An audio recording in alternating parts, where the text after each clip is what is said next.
तो हम उत्पत्ति किताब सर्वे देख रहे हैं। सर्वे माने इस किताब में क्या है। इस किताब में किताब का ओवरव्यू माने इस किताब में क्या क्या चीज है, ये परमेश्वर के द्वारा क्यों लिखा गया करके हम देखा। आ, पहले जो ये सारे जीनियोलॉजिस्ट देखा हमने। आ, ये दो भागों में हमने रूपरेखा बनाया। एक ये भाग है कि उत्पत्ति जो किताब का पहले से लेकर 11 अध्याय तक एक रूपरेखा बनाया। मतलब परमेश्वर सृष्टि कैसे किया, और उसके बाद मनुष्य कैसे पाप किया और दंड कैसे पाया, और जल प्रलय कैसे हुआ, जो बाबेल मीनार कैसे बन गया। और उसके बाद जो आता है 12 से लेकर 51 तक 50 तक एक रूपरेखा है। क्योंकि 12 से लेकर 50 तक कुछ फैमिलीज के बारे में बात करते परमेश्वर। ये सारे फैमिलीज का मतलब जीनियोलॉजीज और फैमिलीज के बारे में ज्यादा जोर दिया जाता है। उससे पहले कई चीज के बारे में, कई लोगों के बारे में बात किया था। उसके बाद जो परमेश्वर चुनाव करके अब्राहम को और अब्राहम का फैमिली के बारे में बात करते हैं, 12 अध्याय से लेकर 50 अध्याय तक उन्हीं का फैमिली के बारे में चर्चा होता है। तो आप देखने को मिलेगा 12 से 24 तक अब्राहम के बारे में देखते हैं, 24 से 27 तक इसहाक के बारे में देखते हैं, 28 से लेकर 36 तक याकूब के बारे में देखते हैं, 37 से लेकर 50 तक हम यूसुफ के बारे में देखते हैं, है ना। हमने ऑलरेडी देख रखा है ये पहले, जो क्या कहते हैं पहले अध्याय में, और जो उत्पत्ति में क्या हुआ पहले और दूसरा अध्याय में, और उसका जो मैप भी देखा था हमने पिछली बार। और परमेश्वर का स्वरूप और समानता माने क्या है ये भी देखा था। और क्या था, 3 से लेकर 5 अध्याय में क्या क्या हुआ ये भी देखा था। और जो आदम से लेकर नूह तक उनका वंशावली देखा, और उनका आयु भी देखा हमने। और नोवा से लेकर इसहाक तक वंशावली देखा, और उसका ये भी देखा। तो अ, अभी 6 से लेकर 9 आय तक भी देखा। जैसे कि पाप बढ़ गया था, जल प्रलय आ गया। नूह ने नूह को जहाज बनाने के लिए बोला परमेश्वर ने। तब नूह का अ, नूह को बचाया परमेश्वर ने, उनका फैमिली को। उसके बाद अ, उनका 3 बच्चे और 3 जगह में फैल गया, वही बताया था। अ, कि 3 जगह मतलब हाम के द्वारा इस अफ्रीका कंट्री बन गया। यहाँ देख रहे हैं ना।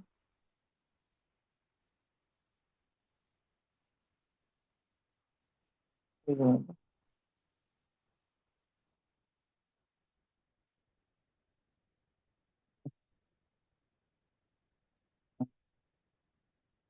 हाँ, हाम के द्वारा ये अफ्रीकन कंट्रीज बन गया। जो मिडल ईस्ट कैसे बना, शेम के द्वारा। ठीक है। शेम यापेत के द्वारा इधर आसिया और इस तरफ कंट्रीज बन गया था। तो उसके बाद जो है हमने देखा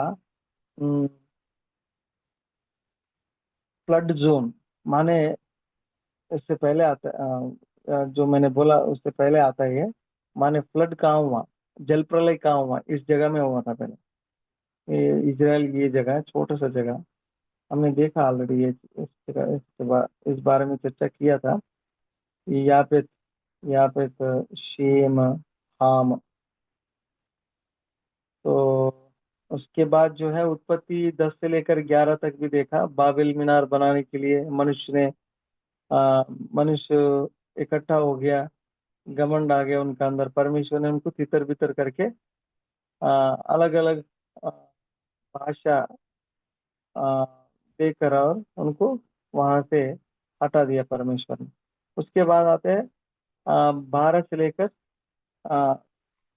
24 अध्याय तक। हम क्या देखा हमने, परमेश्वर ने अब्राहम को बुलाया, बुलाहट दिया। उसके बाद 12 से 13 अध्याय में क्या देखा? मिस्र, मिस्र देश गया। जैसे कि देखते हैं ना, सॉरी, यहाँ देखते हैं ना, ऊर से बुलाया परमेश्वर ने। कहाँ से? ये भाई साहब इतना दूर से बुलाया, यहाँ देखना, यहाँ से उनका रास्ता देखना बढ़िया रहता है। ऊर से परमेश्वर बुलाहट दिए तो कहाँ से निकला इन्होंने? ऊर से। बाबिलोन का रास्ता से आना चाहिए, मारी, और उसके बाद हारान पहुंच गया। या बगल में नदी भी है, यूफ्रेटिस नदी। और उसके बाद दमस्कस के द्वारा, शिकेम के द्वारा, जोआन, माने ये मिस्र देश पहुंच गए यहाँ। फिर वापस हेब्रोन लौटता है। तो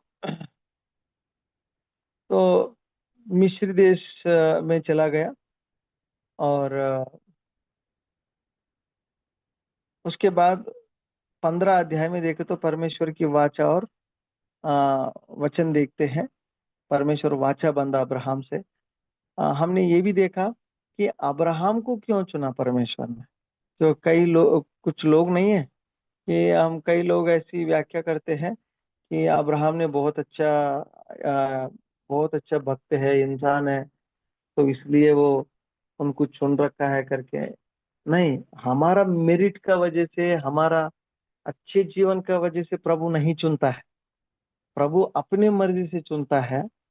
और अब्राहम को चुनने का मतलब ये है, एक तो अपने मर्जी से चुना परमेश्वर, दूसरा उनका फैमिली इसलिए चुना, उनका फैमिली के द्वारा एक देश बनाएंगे। एक देश बनाने के बाद उस देश के द्वारा यीशु मसीह आना है। तो यीशु मसीह आने के लिए अब्राहम को चुना। अब्राहम को ज्यादा बड़ा महत्व देकर देखते हैं, लेकिन यीशु मसीह को छोड़ देते वहां। पहले से, उत्पत्ति से लेकर प्रकाशित वाक्य तक किसके बारे में बोला जा रहा है पता है? यीशु मसीह के बारे में बोला जा रहा है। इनको सब लोगों को परमेश्वर ने इस्तेमाल किया, लेकिन योजना क्या था? सबसे बड़ा योजना ये है, दुनिया पाप में डूब गया, परमेश्वर से दूर हो गया। उनको बचाने के लिए उद्धारकर्ता आना है, उद्धारकर्ता आना चाहिए। और आने के लिए ये सारे बड़ा प्लान बनाया परमेश्वर, अब्राहम को चुनकर। अब्राहम को चुनकर, अब्राहम को चुन के, आ, उनको फैमिली बढ़ा के, संतान दिया, और उस संतान के द्वारा यीशु मसीह आए। इधर देखना, इधर भी देखता है, इधर भी देखते हैं हम। हागर और इस्माइल की कहानी देखते हैं, 16-21 अध्याय में देखते हैं। सोदोम और अमोरा का विनाश देखते हैं। उत्पत्ति किताब, कौन सा अध्याय? 18 से 19 अध्याय तक। मैंने एक तो होमवर्क दिया था, एक प्रश्न पूछा था, क्या था, याद है? वो तीन पुरुष कौन थे, उनके ऊपर असर लगी। हाँ हाँ, क्या बोला था मैंने? बाकी लोग भी बोले। क्या एक होमवर्क दिया था? सोदोम और तीन अमोरा पुरुष। को नाश करने के लिए कुछ 3 लोग आए थे अब्राहम के पास। 18 अध्याय देखना, ठीक है? 3 लोग, वो 3 कौन है पूछा मैंने, प्रश्न में स्पष्ट है। वो 3 कौन थे? दो स्वर्गदूत थे ब्रदर, और एक यीशु मसीह थे। वाह! और बताइए। एक परमेश्वर थे और दो स्वर्गदूत थे। वही छाप रहे। और बता सकते हैं?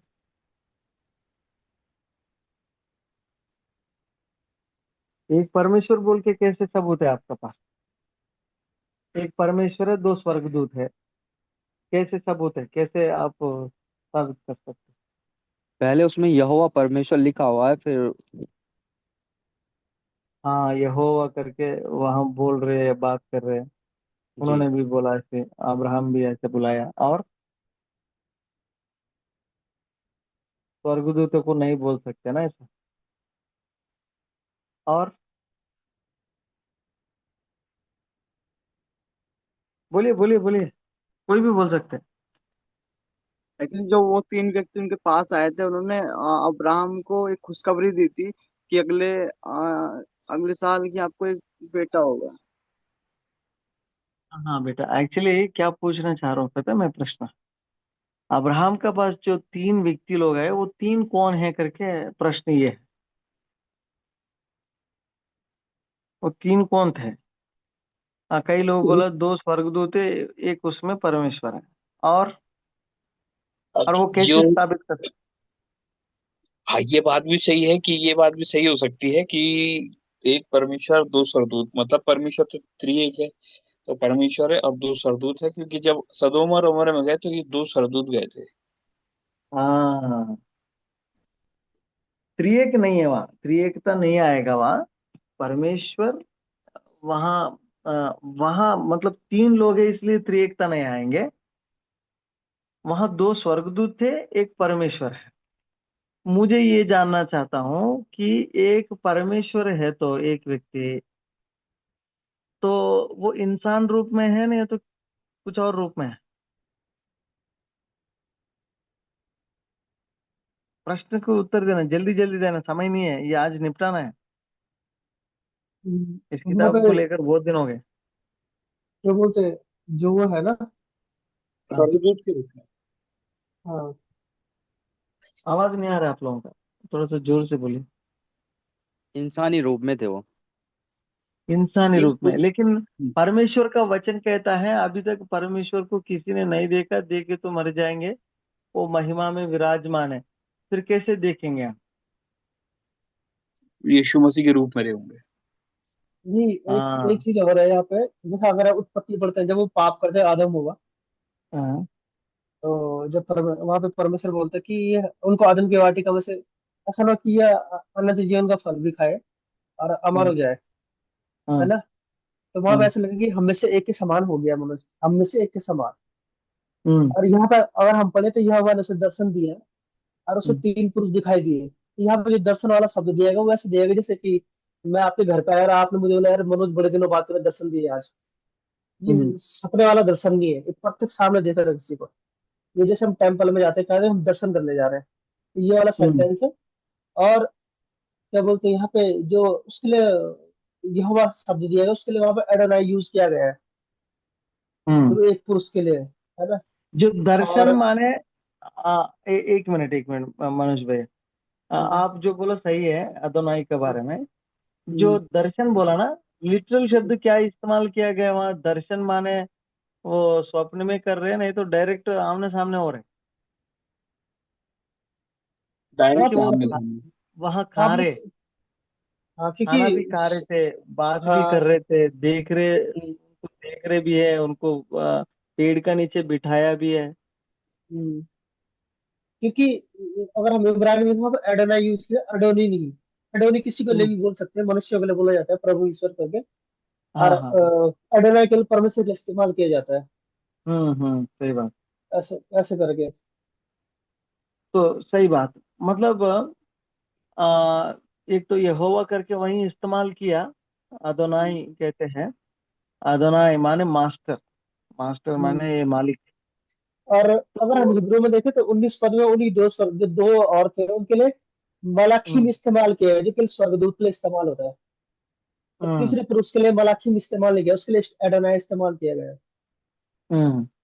तो यहाँ क्या देखने को मिलेगा? एक प्रभु परमेश्वर है और दो स्वर्गदूत है। मेरा प्रश्न ये है, सच में परमेश्वर को अभी तक किसी ने नहीं देखा, देखे तो मर जाएंगे, नहीं देख सकते करके वचन में सबूत है, तो ये कैसे आ सकते हैं? तो ऐसा शरीर रूप में आने वाला पहले से एक ही है। यीशु मसीह। पहले से माने जो हमेशा आने के लिए एक्सिस रखा, वो केवल यीशु मसीह है। इसको कहते हैं, दो शब्द प्रयोग किया गया इसके लिए, थियोफेनी। थियोफेनी माने परमेश्वर एक टैंजिबल रूप में आना। टैंजिबल माने हम टच कर सकते हैं, माने एक मनुष्य रूप है। टैंजिबल, टैंजिबल माने मैं टच कर सकता हूँ, उनसे बात कर सकता हूँ, माने मनुष्य। सिंपली बताना है तो मनुष्य रूप में आया। उसको थियोफैनी या क्रिस्टोफैनी कहते हैं। थियोफैनी या क्रिस्टोफैनी कहते हैं। क्रिस्टोफैनी माने यीशु मसीह का जो प्रकटीकरण पुरानी नियम में भी है। मतलब वहाँ शायद यीशु मसीह है करके कई स्कॉलर्स उसी को मानते हैं। तो हम भी मान सकते हैं। क्यों? क्योंकि एक जगह में नहीं, ऐसा कई जगह में आने वाले दिनों में देखते हैं। हर एक किताब में कई जगह में अभी मूसा को दर्शन दिया, किसने दिया? मैं यीशु उनका मसीह। पीछे का पार्ट देखा, तोड़ सा देखा। यीशु मसीह का दर्शन है, वो स्वरूप दर्शन। और ये हेजकेल में भी देखते हैं, नर स्वरूपी जैसे एक व्यक्ति को मैंने सिंहासन पर बैठा हुआ देखा मैं। वो कौन है? प्रभु यीशु मसीह। यहोशू की प्रभु किताब यीशु। में। हाँ भैया। अच्छा, बस ऐसे ही पूछ रहा हूँ मैं, यहोशू में जब वो नंगी तलवार लिए एक आदमी आता है, वो भी क्या यीशु मसीह है हाँ हाँ या हाँ। ना ना, वो कोई स्वर्गदूत नहीं है, वो यहोवा का दूत। मतलब दो प्रकार से आए। हाँ। एक तो डायरेक्ट दर्शन है। कौन सा? एक दर्शन के द्वारा बात किया, मूसा को डायरेक्ट देखा, मूसा ने थोड़ा सा साइड से डायरेक्ट देखा। ये हम्म। ये ये जो चीज है डायरेक्ट है। जो इनडायरेक्टली जैसे जो दिखाई देता है, और उसका थोड़ा नाम बदल दिया, यहोवा का दूत। हम्म। यहोवा का दूत कहाँ गया? जब स्वर्गदूत कोई भी जो स्वर्गदूत बात करने के समय पर स्वर्गदूत प्रकटीकरण हुआ तो हमारा आमने सामने, और कई लोग दंडवत करते थे। दंडवत हम्म। करने के समय पर क्या करते हैं? स्वर्गदूत तुरंत बोलते हैं, नहीं नहीं नहीं नहीं, ऐसा नहीं करना, क्योंकि परमेश्वर ही योग्य है आराधना के लिए, मुझे दंडवत नहीं करना। आराधना स्वीकार नहीं करते, दंडवत करने के लिए मना करते। लेकिन भैया योशु एक का पास, क्वेश्चन था। हाँ एक मिनट, योशु का पास और मनोहा का पास जब परमेश्वर के लिए दंडवत करे तो वो स्वीकार कर लेते, वो मना नहीं हम्म। करते। तो वहां शब्द ये प्रयोग किया गया है, यहोवा का दूत, माने वो डायरेक्ट यीशु मसीह का प्रकटीकरण। बताइए कोई। मतलब यहाँ पे तीन व्यक्ति हैं, हाँ हाँ एक में यहोवा परमेश्वर लिखा है, दो स्वर्गदूत है, तो यहोवा परमेश्वर को प्रभु मतलब ब्रैकेट में प्रभु लिखा है। हाँ। मैं मैं एक डिक्शनरी में देख रहा हूँ एक उसमें, तो जो यहोवा परमेश्वर है वो यीशु मसीह की मतलब उसमें आया था। ना मतलब एक यहोवा और परमेश्वर क्लैरिफिकेशन। मसीह कह सकते हैं। एक मिनट, एक और क्लैरिफिकेशन भी हम जानना चाहिए। जब जब यहोवा बुलाया जा रहे, ध्यान से सुनो, केवल पिता को ही नहीं, पिता के लिए ही नहीं, यीशु मसीह के लिए भी इस्तेमाल किया गया। ये समझना चाहिए हम। एक उदाहरण रूप में बताता हूँ। जब हेब्रानी लोग यीशु मसीह आने से पहले 500 साल पहले, 400 साल पहले हेब्रानी भाषा से सॉरी, हेब्रानी भाषा से क्या कहते हैं, यूनानी भाषा में अनुवाद किया। समझ रहे हैं मेरी बात? यीशु हम्म। मसीह आने से पहले जो पुराने नियम को पूरा यहूदी लोग हेब्रानी भाषा से यूनानी भाषा में अनुवाद किया। जब यहोवा को क्या शब्द प्रयोग किया पता है? कुरियोस। कुरियोस माने प्रभु। और जब नया नियम लिखने के समय पर यीशु मसीह आने के बाद, जब चेले और ये लोग सब लिख रहे थे ना, उस समय पर भी यीशु मसीह के लिए भी कुरियोस इस्तेमाल किया। इतना हिम्मत होना चाहिए। हमारे जैसा नहीं है यहूदी लोग, ऐसे जो भी शब्द आए अच्छा लग रही है लगाओ, नहीं। एक शब्द प्रयोग करना है तो उसका व्याकरण डर के मारे वो कैसे रहता है पता है? एक छोटा सा कुछ ये वॉशरूम गया, जब लिखने के समय पर पूरा नहा के आते थे। फिर ये बाइबल मतलब जो भी किताब लिखने के समय पर, और उसका सर का ऊपर रख के चलते थे, और बहुत पवित्र रहकर पवित्र शास्त्रों को लिखते थे। तो इतना केयरफुली, इतना पवित्र रीति से रहने वाला।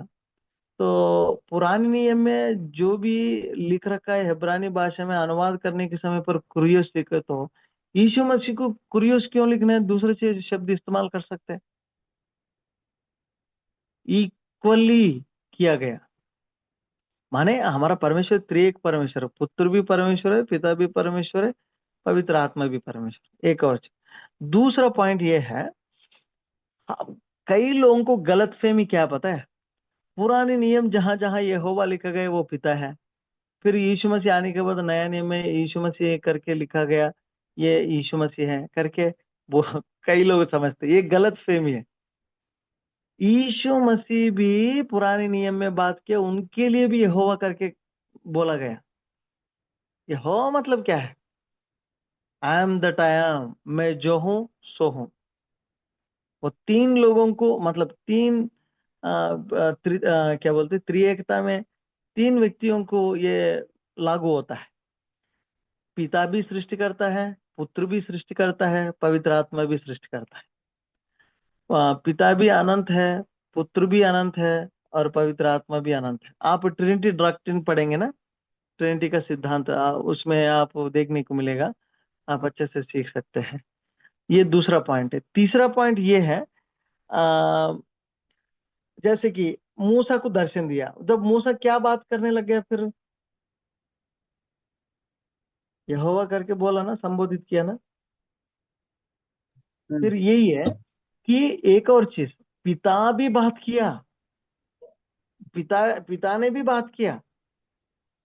पुराने नियम में कई जगह में यीशु मसीह ने भी बात किया। उतना तक क्यों है, पवित्र आत्मा भी बात किया। तो एक और चीज याद रखना, तीसरा पॉइंट ये इंपॉर्टेंट है, जहां यीशु मसीह है वहां पिता भी रहता है, पवित्र आत्मा भी रहता है। जहां पिता है वहां पुत्र भी रहता है, वहां पवित्र आत्मा भी रहता है। जहां पवित्र आत्मा है वहां पुत्र भी रहता है, पिता भी रहता है। वो तीनों एकता में रहता है, कभी अलग नहीं हो सकते, नहीं होंगे भी। ट्रिनिटी जो त्रिएकता का सिद्धांत में आप पढ़ने के समय पर आपको समझ में आएंगे कि वो अलग नहीं कर सकते। मैं एक प्रश्न पूछता हूं आपसे, अलग नहीं करे तो प्रभु यीशु मसीह जब क्या कहते हैं, पुरुषीकरण का समय पर, मरने के समय पर क्यों बोला परमेश्वर यीशु मसीह ने, एली एली लामा सबक्ता, प्रभु ने मुझे क्यों छोड़ा करके क्यों बोला? अलगाव हुआ उनका बीच में? ये हाँ, यस सर। हुआ। यस सर, हुआ था। लेकिन त्रिएकता के बारे में सिद्धांत या त्रिएकता के बारे में बाइबल बोलता है तीनों एकता में हमेशा रहता है, उनको कोई हाँ, अलग नहीं कर सकते, पक्का बोलता है।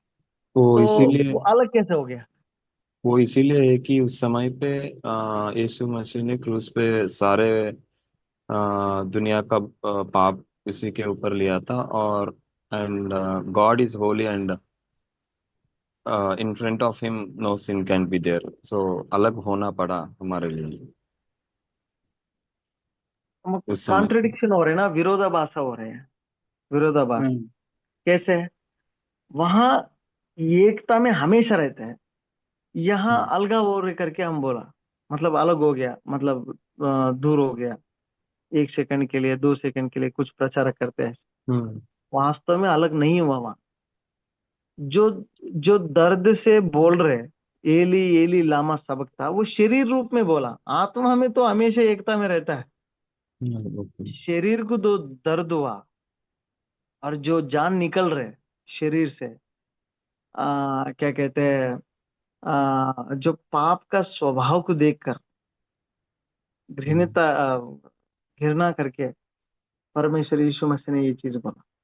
तो इसलिए पौलुस एक बहुत अच्छा ब्यूटीफुल शब्द इस्तेमाल करते, याद है आप लोगों को? क्या पता है? परमेश्वर यीशु मसीह ने हमारा पापों को उनका शरीर में डाला। स्पष्ट है ना वो शब्द? अपने शरीर पे लिया वो पापों का दंड। आत्मा में तो एकता में रहता है, शरीर का वजह से ऐसी बोला।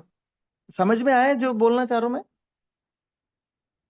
ये जो यस सर। शब्द है शरीर रीति से बोला, यस। तो ये है।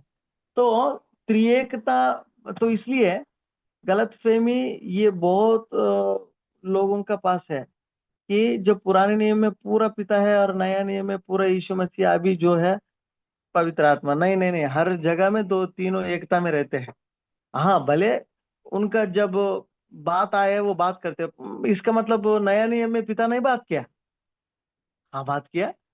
जब यीशु मसीह बपतिस्मा लेने के समय पर आकाश से शब्द नहीं आए, ये मेरा पुत्र है, मैं इसमें आनंदित हूँ। और कब रूपांतर जो पर्वत का ऊपर भी आया था, है ना, ये मेरा पुत्र है, इनका बात सुनना। पिता भी बात किया, नया नियम में भी बात किया, पुराने नियम में भी बात किया।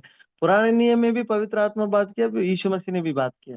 तो कब कब बात किया, कैसे कैसे आए, इसी को कहते हैं स्टडी करना। क्रिस्टोलॉजी आपको सब्जेक्ट आएंगे ना, उसमें आपको बहुत अच्छे से क्लियर होंगे। थियोफैनी, क्रिस्टोफैनी माने जो परमेश्वर देहधारण लेना, जो प्रकटीकरण होना, और पुराने नियम में भी हुआ। इसका मतलब हमारे लिए बलिदान होने के लिए नहीं है। प्रकटीकरण अपने योजना आ, पूरी करने के लिए प्लान जो है ना, उस प्लान के तहत आ गया, चले गए। ठीक है, सो ये है। और इसहाक का जन्म हुआ ना, तो उसके बाद तो हम देखेंगे तो सोदोम और अमोरा को नाश कर दिया। जब तीन लोग यहाँ दिखते हैं अब्राहम के सामने, सोदोम और अमोरा को नाश करने के लिए जाते ना, वो दो ही लोग रहते, तीसरे व्यक्ति नहीं रहते। मतलब परमेश्वर चले जाता है, ये दो लोग ही नाश करने के लिए जाते हैं, वो स्वर्गदूत है। तो उनको कैसे मिला फिर? परमेश्वर परमेश्वर उनके साथ है और उनको भेजे, इसलिए उनको वैसा रहता है। नहीं है तो ऐसा किसी को ऐसे धारण नहीं कर सकते। तो इसहाक का जन्म 21 अध्याय में देखते हैं। देखना एक बार। तो हम देखा था 20 अध्याय में भी अब्राहम और अबीमेलेक के बारे में। और इसहाक का जन्म होता है। अ, इसहाक का जन्म, इसहाक के द्वारा जो जन्म लेते हैं वही आपका पुत्र होंगे करके बोला था ना परमेश्वर ने। ऐसे हम्म। क्यों बोला? जब उससे पहले थोड़ा सा इस्माइल संतान हुआ उनको, तो तुरंत मतलब हजीरा आ, आने के वजह से, माने सारा प्रेजर किया, फोर्स किया कि इनको शादी करो, बच्चे पैदा करके दे दो। ठीक है, हजीरा को शादी कर लिया और बच्चे पैदा करके दिया। फिर जलन आ गया सारा को, उनका अपमान हो गया, गिल्टी हो गया। तो सारा बोलते हैं उनको भेज दो, और परमेश्वर भी बोलता है उनका बात सुनो पहले। तो मेरा मेरा प्रश्न ये है कि ऑलरेडी एक बच्चे पैदा हुआ, तो इस्माइल के द्वारा क्यों परमेश्वर नहीं आना चाहते? कि परमेश्वर उनको एक्सेप्ट क्यों नहीं किया? इतना पार्शियलिटी है, इतना क्या कहते हैं, इतना क्या बोलते हैं इसको हिंदी में, पार्शियलिटी को? पक्षपात। पक्षपात। हाँ, इतना पक्षपात है। इस्माइल को छोड़ दिया वहां जंगल में, क्या बोलते हैं, रेगिस्तान में, और इनको अपनाया। ये क्या बात होता है? किसका गलती है, किसका? परमेश्वर का देखे तो बड़ा गलती लग रही है। नहीं, तो परमेश्वर की को प्रतिज्ञा के अनुसार जन्म जन्मना था यीशु को। परमेश्वर ने पहले प्रतिज्ञा कर दी थी कि मैं सारा को दूंगा, तुझे अपनी संतान दूंगा। पहले बोला गया, नंबर 1 पॉइंट, वेरी गुड। पहले बोला परमेश्वर ने, हजीरा से पहले बोला। हाँ, फिर होने के बाद भी थोड़ा सा, कोई बात नहीं यार, चल कोई बात नहीं, करे तो करे ये। हाँ, कोई बात नहीं, दोनों को रख देंगे, दोनों को आशीष दूंगा, दोनों के द्वारा मैं वो काम करूंगा करके क्यों नहीं सोचा? क्योंकि पहले एक चीज है, और दूसरा पॉइंट कुछ है। हाजिरा दासी है ना। हजरा दासी है।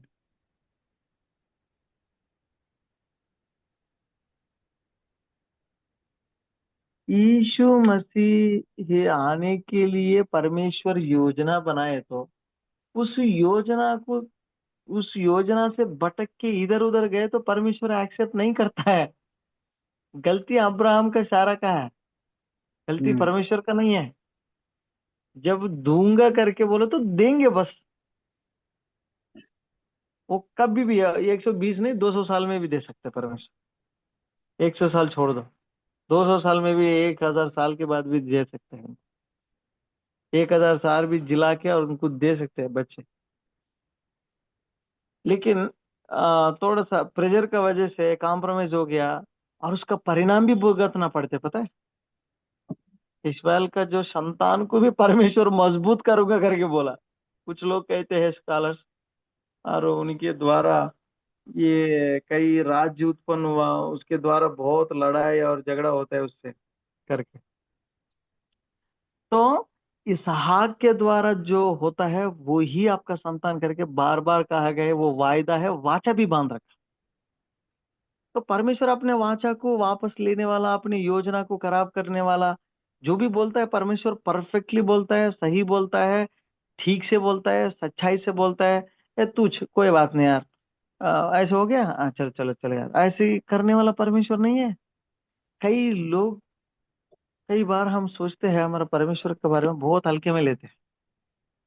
कितना हल्के में लेता है पता है। हम तो वापस आते हैं, हम भी कुछ भी कॉम्प्रोमाइज करके कुछ भी हाथ डाल देते हैं, हाँ ये भी कर लेंगे करके चले जाते हैं। लेकिन परमेश्वर एक बात बोले तो वापस लेने वाला नहीं है। एक बात बोले तो, और अच्छा ऐसे हो गया, अरे यार मैं तो भूल गया यार, मैं ऐसा होंगे करके मुझे पता नहीं था, अच्छा ठीक है, मैं इसको प्लान चेंज कर दूंगा, ऐसा नहीं करेगा परमेश्वर। परमेश्वर आपने सार्वभौमी जो सार्वभौमिकता के अनुसार जो योजना बनाए, उस योजना को पूरी करने तक काम करते रहते हैं, चाहे कुछ भी हो जाए, कुछ भी हो जाए। तो परमेश्वर इतना अच्छा परमेश्वर और गंभीर परमेश्वर, पवित्र परमेश्वर, जलन रखने वाला परमेश्वर भी, क्योंकि परमेश्वर परफेक्ट है। जो भी सोचता है अच्छा सोचता है, सही जो सोचता है वो ठीक सोचता है। उनका अपने योजना पूरी करना है। हमारा जीवन में कुछ नौकरी देके, शादी देके इनको योजना पूरी करना वो छोड़ दो, वो इम्पोर्टेंट नहीं है। इम्पोर्टेंट ये है इस दुनिया में यीशु मसीह आना है, हमारा सबके लिए उद्धार देना है, वो योजना तो इम्पोर्टेंट। वो नहीं है तो आपका नौकरी आके क्या फायदा। ठीक है। तो ये था, इसहाक का जन्म इम्पोर्टेंट है क्योंकि परमेश्वर ने पहले चुन रखा है। ऐसे कैसे पहले डिसाइड किया कि पूरे सेट कर दिया, पहले सेट करे तो फिर कैसे का मैच फिक्सिंग हो गया। अपने मर्जी है, क्योंकि सारे ब्रह्मांड उनका है, उनका अपने मर्जी से चलता है, तो आपको क्या प्रॉब्लम हो रहा है। आप लोग सार्वभौमिकता के बारे में डॉक्ट्रिन पढ़ाए जाते हैं, उस वो चीज को पढ़ना, कभी कभी हमको भी गुस्सा आता है, कभी लास्ट में रोना भी आता है, पहले गुस्सा आता है। परमेश्वर अपने मर्जी के अनुसार कुछ भी करता है, ये शब्द सुन के हमारा दिल टूट जाता है। तब मेरे जीवन में इतना कष्ट आया, इतना वो हुआ ये हुआ, और सारे परमेश्वर ने किया अपने मर्जी से, मैंने तोड़ फोड़ करके सब कुछ करेगा, लेकिन लास्ट में बोलता है अपने स्वभाव के विरुद्ध कभी नहीं करेगा, नंबर 1। नंबर 2, जो भी करता है वो सही करता है, न्याय के अनुसार, अनुग्रह के अनुसार, भयंकर रीति से, पवित्र रीति से, प्रेम के अनुसार करता है। और अपने मर्जी के अनुसार करने के लिए उनको हक है, अधिकार है, सार्वभौमी है, वो कुछ भी कर सकते हैं। हाँ वो ऐसी, इसका मतलब हमसे खेलेंगे क्या, हमारे जीवन को नाश करेंगे क्या। आपका पास फोन है तो अपना मर्जी से जो भी इस्तेमाल करते फेंकते, काम नहीं करे तो आपको इतना हक है। आप उसको पैदा नहीं किया या तैयार नहीं किया, आपका मटेरियल भी नहीं है, पैसा लेकर खरीदा। लेकिन परमेश्वर तो सारे ब्रह्मांड को रचा, उन्होंने अपने मर्जी से जो भी काटने के लिए और उत्पन्न करने के लिए हक नहीं है, सब कुछ है उनका पास। तो ये याद रखना। लेकिन जो भी करता है अपने स्वभाव के विरुद्ध नहीं करता है। अपने स्वभाव के विरुद्ध माने, जैसे कि परमेश्वर पाप करके कुछ नहीं करता है, परमेश्वर पाप ही कभी कभी नहीं कर सकते हो। तो इसलिए तो अपने मर्जी से, अपने मर्जी जो शब्द जब भी सुनते हैं, और उसका परमेश्वर का गंभीरता को समझ के दंडवत करना सीखना चाहिए। अपनी मर्जी से माने हमारा घमंड पे पत्थर पड़ेगा, पता है। थोड़ा दिल दुखी होते हैं, थोड़ा गुस्सा चिड़चिड़ापन आता है हमको, अपनी मर्जी से। परमेश्वर भी घमंड है। ऐसा उल्टा नहीं सोचना परमेश्वर के ऊपर, घमंडी हम है, क्योंकि परमेश्वर ही केवल सर्वोच्च और सर्वश्रेष्ठ है ये सारे ब्रह्मांड में। तो ये याद रखना। तो अब्राहम की परीक्षा लेता है परमेश्वर, ये भी देखा हमने, इसहाक की बलि आ, ये आप लोग पढ़े होंगे। जो बलि देता है, तो सच में ये बलि देने, सच में बलि मांगते हैं परमेश्वर? 22 अध्याय में बलि मांगता है परमेश्वर? बोलना बोलना जल्दी। नहीं। तो क्यों बल- बोला परमेश्वर बलि देने के लिए? कोई भी आवेद भाई के पास इतना गोरा लड़का है यार, भाई जी बहुत सुंदर लड़का है। आवेद भाई का पास परमेश्वर आकर, आवेद भाई, आपका बेटा का नाम क्या है भैया? अभिषय, अभिषय। अभिषेक को दे दो, मुझे बलि काट दो। तब आवेद भाई देंगे? पहले पत्नी बांध लेंगे गला, गला, गला काट देंगे भैया का। दीदी, हाँ ले जा रहे मेरा बेटा, तो दिमाग खराब हो गया? क्या क्या बोलते, बहुत भयंकर रीति से बोलते। तो सच में आप सोच लीजिए, एक इंसान को क्यों मांगते हैं? मांगा क्यों, ऐसा क्यों? तो अब्राहम इतना ब्लाइंडली, माने इतना अंधा होकर अंधभक्त बन गया? क्यों ऐसा किया? पहले उन्होंने क्यों बोला, इन्होंने क्यों किया? इसका जवाब दीजिए मुझे।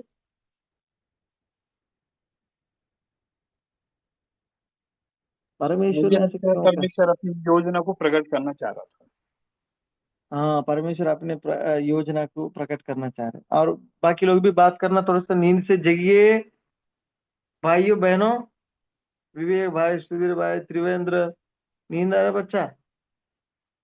नहीं रोशनी भाई। बहन, मुर्मू भाई, दानिश, मनदीप। मनदीप तो थके हुए नींद में। क्यों? परमेश्वर, परमेश्वर की योजना क्या था? उनको बलि देकर क्या क्या दिखाना चाह रहे थे? तो बलि मांगते के कौन देते यार, समझ में नहीं आ रहा मुझे। कैसे पूछा परमेश्वर? पूछा कैसे परमेश्वर? बताइए, पूछा कैसे परमेश्वर? इन्होंने दिया भी कैसे? इतना बड़ा भक्त है तो ये भी सोचते ना दिमाग से, यार परमेश्वर क्यों पूछता है मनुष्य को बलि देने के लिए? आंसर बताइए, डिस्कस करेंगे ताकि नींद भी चले जाए या कुछ इंटरेस्ट आ जाए। मनोज भाई, रोशन भाई, ज्योति बहन, है सब हाँ लोग? जी। जी ब्रदर। बोलिए जी भैया। ब्रदर। अच्छे से अब जेग ले। जी, परमेश्वर अब्राहम को परखना चाह रहा था। हाँ, वेरी गुड। एक तो परखना है। परखना माने परीक्षा। परमेश्वर परीक्षा क्यों करना चाहते हैं? ताकि हम विश्वास में खरे निकलते हैं या कैसे? खरे निकलने के लिए, खरा निकलने के लिए, और हमको और आशीष देने के लिए। आ, और उसमें बहुत महत्वपूर्ण बात है, परमेश्वर अब्राहम को परीक्षा किया। परीक्षा में पास हुआ, फेल हुआ? पास हुआ। पास हुआ। पास। ये पास के बारे में समझ में नहीं आ रहा है।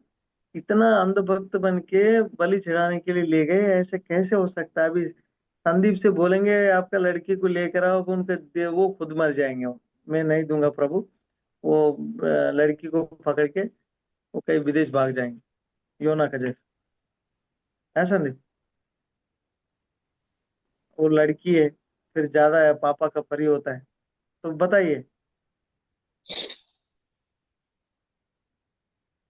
भैया, अब्राहम को ना परमेश्वर पे विश्वास था। क्या करके विश्वास?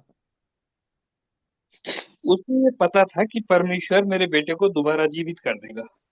ये कहाँ क्योंकि कहाँ लिख रखा है? ना इब्रानियों में। अब्राहम, तेरे वंश के द्वारा आगे मैं बढ़ाऊंगा।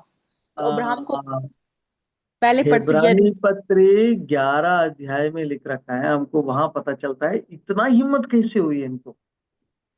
मैं हैरान हुआ था जब इब्रानी पत्री 11 अध्याय पढ़ने के समय पर वहां कंक्लूजन निकल के आया। इनको हिम्मत इसलिए हुई कि परमेश्वर ने दिए बच्चे मुझे। परमेश्वर ने बोला मैं उनको बलि दे दूंगा। बलि दिए तो भी, बलि देने के बाद वो मर जाएंगे ना मेरे बेटा, और फिर उस मृत्यु से उठाएंगे मुझे, उनको। जब वो मृत्यु पाएंगे मेरे बेटा, और वो मृत्यु से फिर जिला के मुझे दे देंगे करके विश्वास है भाई अब्राहम का। देखो यार अब्राहम का विश्वास, मतलब देने के लिए तैयार है, देने के बाद भी उनका विश्वास देखना, ये मुझे आ, ये मुर्दा को जिलाकर मुझे दे देंगे वापस। ये जो सिनारियो है ना, ये सारे चीज टाइपोलॉजी है। टाइपोलॉजी कहते हैं थियोलॉजी में। टाइपोलॉजी माने ये जो इनको परीक्षा करना, इनको लेकर आना, या पुत्र को, इसहाक को, छोटे बच्चे है, 13 साल का 12 साल का लड़का है, उनको कंधे पे रख के डंडी वो चलता है। पापा ये बकरी कहाँ है पूछता है, ये होवा हीरे, यहोवा जाए रहे, यहोवा देख लेंगे, वो ही देखेगा उसके बारे में करके। और ये भी विश्वास है, देखा कि ये झूठ नहीं बोला उन्होंने, झूठ भी नहीं बोला है ना, सही बोला, यहोवा देख लेंगे। तो वहां गया, पहाड़ पे चाकू बांधा और डंडे ऊपर उठाया, रखा, और चाकू उठाया, और तुरंत परमेश्वर ने आवाज दिया। क्या बोला? हे अब्राहम, हे अब्राहम रुक जाओ, हाँ आप मेरा ढरबे में चलने वाला, मैं इस चीज को देख के जान रहा हूँ, लेकिन मैं ईसा को दे रहा हूँ, ले लो। लेकिन एक चीज बोला, वहां परमेश्वर का एक योजना समझ सकते हैं। हे अब्राहम, अपने बेटा को त्याग देने के लिए आया, और फिर ये मृत्यु से मैं उठाऊंगा करके इतना विश्वास किया, आया बलिदान देने के लिए ना। नहीं चाहिए मुझे, मैं मनुष्य को बलिदान नहीं मांगता हूँ, ले लो वापस ले लो। लेकिन जो इसी पहाड़ पे मेरा जो बेटा को बलिदान दूंगा ना, मैं वापस नहीं लेता। आपका बेटा को तो मैंने बलिदान देने के लिए रोक दिया, मेरा इकलौता बेटा यीशु मसीह आएंगे और इसी पहाड़ पे और बलिदान होंगे, लहू बहाएंगे, और उनको नहीं रोकूंगा, उनको मार डालूंगा, लेकिन तीसरा दिन जी उठाऊंगा। तो ये टाइपोलॉजी कहते हैं। टाइपोलॉजी माने अब्राहम को परीक्षा करने के समय पर अपने योजना के बारे में बताएं। कैसे? यीशु मसीह आएंगे ऐसे, और पिता, ये पिता है ना अब्राहम, पिता का त्याग देने के लिए कितना वो है देखो परमेश्वर के लिए। और परमेश्वर पिता हमारे लिए, हम सबके लिए अपने इकलौता बेटे को त्याग देने के लिए तैयार होता है, ऐसा ये टाइपोलॉजी है। और दूसरा, इनको तो नहीं मारा, उनको तो मारा जाएगा। और इनका विश्वास भी अच्छा है कि मुर्दों से जिलाएंगे, मतलब मरने के बाद परमेश्वर उनको उठाएंगे करके। और पिता भी ऐसे प्लान किया, मेरा पुत्र को मार दूंगा, फिर मैं जी उठाऊंगा, इसी पहाड़ पे होगा करके। परमेश्वर में एक टाइपोलॉजी उनका परीक्षा करते हुए अपनी योजना बताए। देखना, हर योजना, हर विषय में, हर पल यीशु मसीह के बारे में है। ध्यान से समझ रहे हैं आप लोग? उत्पत्ति से लेकर प्रकाशित वाक्य तक जो योजना बनाया यीशु मसीह के लिए, यीशु मसीह आकर मरना है, तीसरे दिन जी उठकर, और सारे एक राज्य बनाना है अपने इकलौता बेटा के लिए। और उसी योजना को पूरी करने में हर किताब में, हर पल, हर परिस्थिति में बोला जा रहा है। वो छोड़कर हम अब्राहम के पीछे पड़ता है। अब्राहम देखा, ऐसा विश्वास किया, ऐसा विश्वास आपका जीवन में है तो पैसा आएंगे। किसने बोला पैसा के बारे में? यहाँ बोल रहे पैसा के बारे में।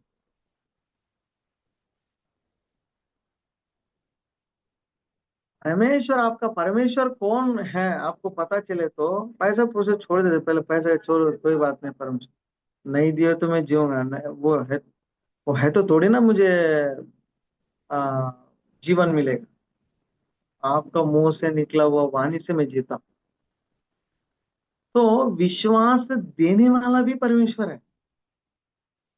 कई लोग ये जो आजकल टीवी प्रचारक यूट्यूब में पैसा के बारे में विश्वास कहाँ कहाँ इस्तेमाल करते पता है? पैसा, ईएमआई भरना, शादी के लिए, नौकरी आना, इसी के लिए इस्तेमाल करते हैं। विश्वास का जो नींव और किसके द्वारा ये विश्वास दिया जाता है, सच में विश्वास का जो प्रमाण, और अब्राहम से क्या क्या बोला, कैसे परीक्षा किया, परमेश्वर का योजना पहले से लेकर किताबों में, हर किताबों में हम सही से पहचानते नहीं। तो इसलिए याद रखना, इसहाक का जन्म और उसके बाद परमेश्वर अब्राहम को परीक्षा किया, बलि करने के लिए गया, वो किसका चिन्ह है? यीशु मसीह का चिन्ह है। और अब्राहम की मृत्यु हो गया। अब्राहम से पहले कौन मृत्यु पाया? अपने पत्नी। कौन है? सारा सारा सारा। सारा सारा खत्म हो गया। सारा खत्म होने के बाद सर जी रुका नहीं, फिर शादी किया। और उनका नाम क्या है?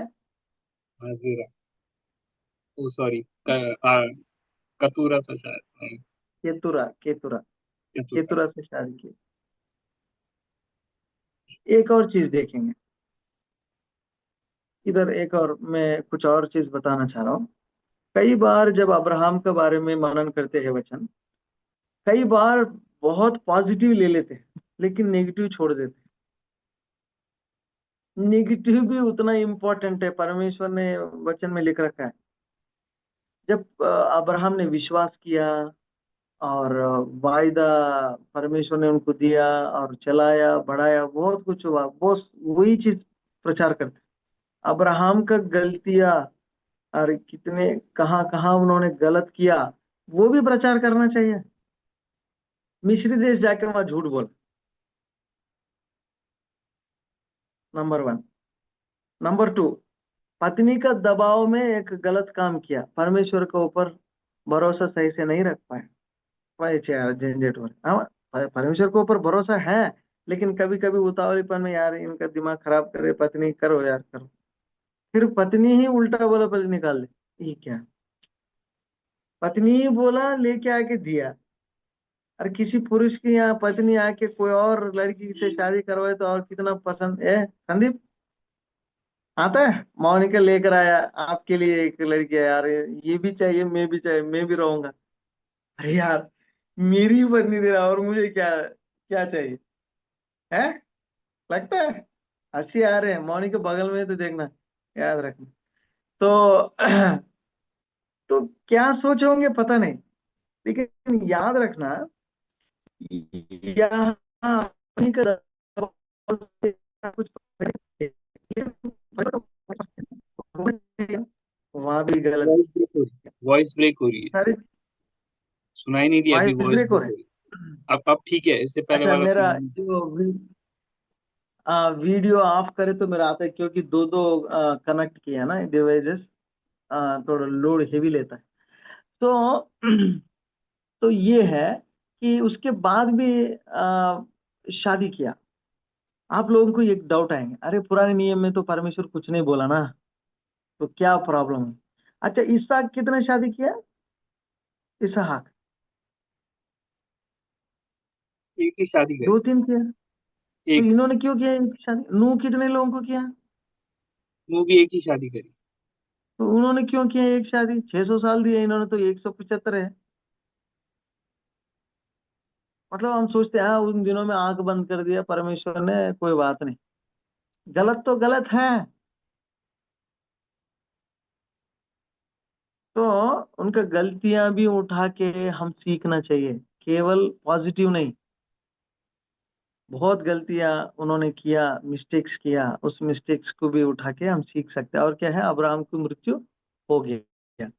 तो यहाँ देखने को मिलेंगे हमको, पहले अब्राहम का लाइफ देखे तो 60 साल में परमेश्वर ने बुलाया, वहाँ 75 साल में हारान से निकल गया।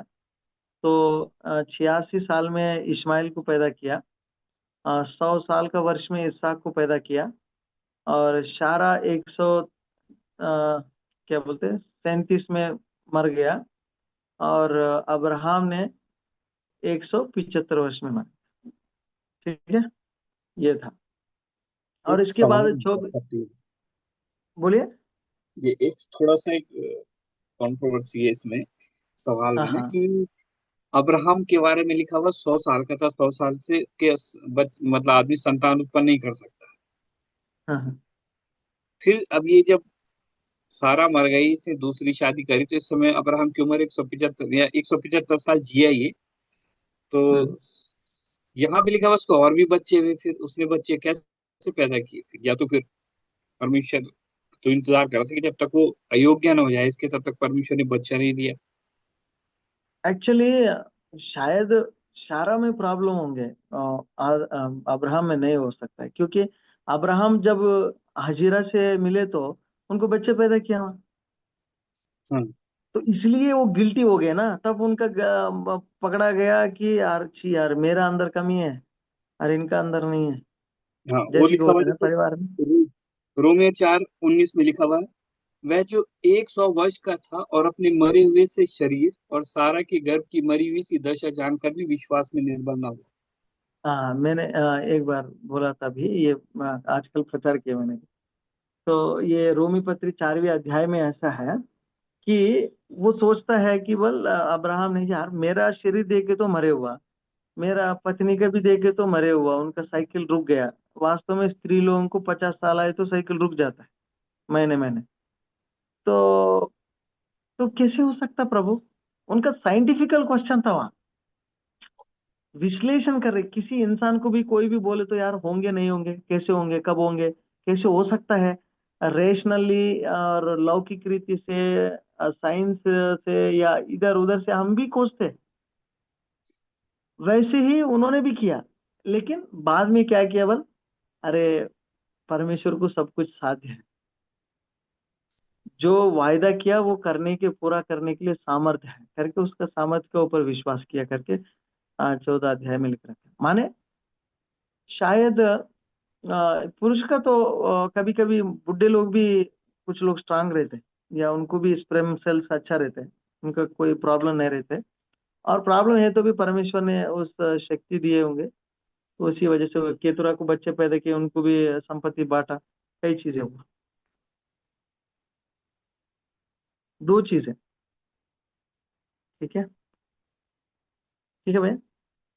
सो अभी उत्पत्ति किताब 24 से लेकर 27 तक इसहाक की कहानी। रिबका से इसहाक का विवाह हो गया। ठीक है, कब हुआ पता है विवाह? शादी कब हुआ इसहाक का? बाइबल पढ़ रहे 40 नहीं? साल में, साल, ये 40 किसने वर्ष बोला? में हुआ उसकी शादी। मैंने बोला, ये आंसर किसने दिया? मैंने 31। 31 40 नहीं, वर्ष 40 वर्ष में। 40 वर्ष में हुआ उसकी शादी। हाँ, 40 वर्ष 40 में। वर्ष में हुआ। मनोज भाई भी 40 वर्ष में करने के लिए सोच रहे हो। अरे तो इसराइल मतलब किए मैं क्या भाई, उन दिनों में वो किए तो हमें इन दिनों में ये करने में क्या? भैया, और मूसा ने, देखना। इसहाक ने, याकूब ने 40 वर्ष में किया। आ, तो इसका मतलब जो रिबका से इसहाक का विवाह हो गया 40 वर्ष में, और इसहाक के जन्म की भविष्यवाणी हुई। आ, ये जो उत्पत्ति किताब 25 अध्याय में देखते हैं। और याकूब के बारे में, एसाव का बारे में लिख रखा 25 अध्याय, और 27 से लेकर 28 तक। क्या कहते हैं? और एसाव का, एसाव अपना जन्म सिद्ध अधिकार बेचता है। उत्पत्ति किताब 25 अध्याय 29 से लेकर 34 तक। जो एसाव के बारे में पढ़ते हैं, जो ये पृष्ठभूमि है एक्चुअली, ऐतिहासिक कल्चरल बैकग्राउंड।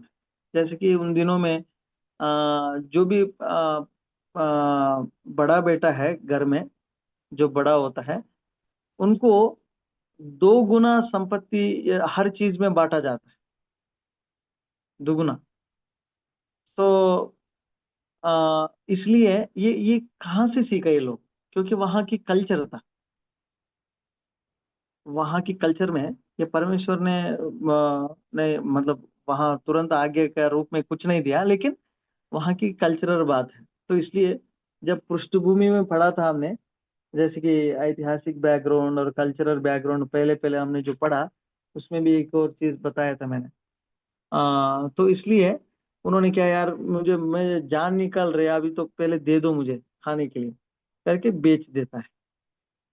तो उन दिनों में जो जन्म सिद्ध अधिकार जो बेचना बहुत अपमान और निंदा की बात है, समझ रहे ना। तो उसके बाद 26 अध्याय में 1 से लेकर 33 आयत तक देखे तो इसहाक का याकूब के आशीष देना है। मतलब धोखा से आते हैं, आप लोग ऑलरेडी पढ़े होंगे, लेकिन धोखा से आते हैं, वो आशीष पाते हैं, चले जाते हैं, लेकिन परमेश्वर को पता नहीं कि ये धोखा से आकर आशीष छीन लेंगे करके। आप बताइए, सच में धोखा से ये आशीष पाया नहीं है तो कैसे? मतलब कोई भी धमकी या कुछ किसी को राग लगा के मुंह पे, या उनका आंख बंद करके हम आशीष छीन सकते हैं? इसहाक तो क्या याकूब तो छीन लिया, छीन सकते हैं सर? छीन सकते हैं, वैसे तो छीन? पॉसिबल नहीं है। लेकिन मनोज भाई आवाज नहीं आ रही, जोर से बोलो। वैसे तो पॉसिबल नहीं है, ऐसा है। पॉसिबल नहीं है। वैसे और बोलिए। धोखा दे सकते हैं, इंसान को दे सकते हैं, लेकिन परमेश्वर को नहीं। परमेश्वर सब जानता है। तो उन्होंने आशीष दे दिया, बस खत्म हो गया, वो धोखा से आशीष पाया ना। हम्म तो परमेश्वर को पता नहीं था फिर। पता था, परमेश्वर भी देना चाह रहा होगा। एक्चुअली वो खुद ये क्या बोलते हैं, जन्म सिद्ध अधिकार खरीद के धोखा से वहां मम्मी के वजह से वहां जाके छीनने के वजह से उनको आशीष नहीं मिला, उनको नहीं चुना याकूब को। याकूब को पहले से चुन रखा परमेश्वर ने। ऐसा धोखा देकर आशीष पाना, ऐसी मम्मी के संग रहकर ये सारे सीख के, और भैया को क्या बोलते हैं, सब्जी बेचकर जन्म सिद्ध अधिकार खरीदना, हाँ, क्योंकि ये ये सारे परमेश्वर का योजना में नहीं है, ये खुद का गलती है।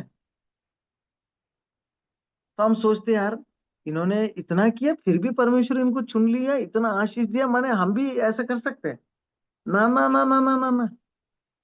तो इसलिए यहाँ एक पेक्युलर थिंग कंटिन्यूसली देखते रहना। जो मनुष्य पतन होने के बाद, पाप में गिरने के बाद, जो पाप का स्वभाव अभी तक भी दिखाई दे रहा है, याद है? वो बड़ा भक्त होने के नाते भी, परमेश्वर के द्वारा चुनाव होने के बाद भी उनका अंदर पाप का स्वभाव दिखाई दे रहा है। कई लोग सोचते हैं बड़ा बड़ा पास्टर्स लोग, बड़ा बड़े भक्त लोग तो कुछ पाप नहीं करेंगे, बहुत महान लोग है, वो स्वर्गदूत के जैसा है। नहीं, सब पाप का स्वभाव में है। किसी का तो महिमा स्वरूप धारण नहीं हुआ ना अभी, सब वैसी शरीर में है, तो सब पाप करते हैं। तो वैसे ही अब्राहम ने भी किया कुछ गलतियां, और याकूब ने भी किया, है ना, इसहाक ने भी किया। तो उनका जो चीज माने, जो याकूब के बारे में सुना तो पूरा याकूब करेक्ट नहीं है, सही नहीं है। परमेश्वर चुना, अनुग्रह दिया, इसी वजह से उनको आशीष मिला। और दूसरा परमेश्वर का चुनाव है वो, तो ये समझना चाहिए।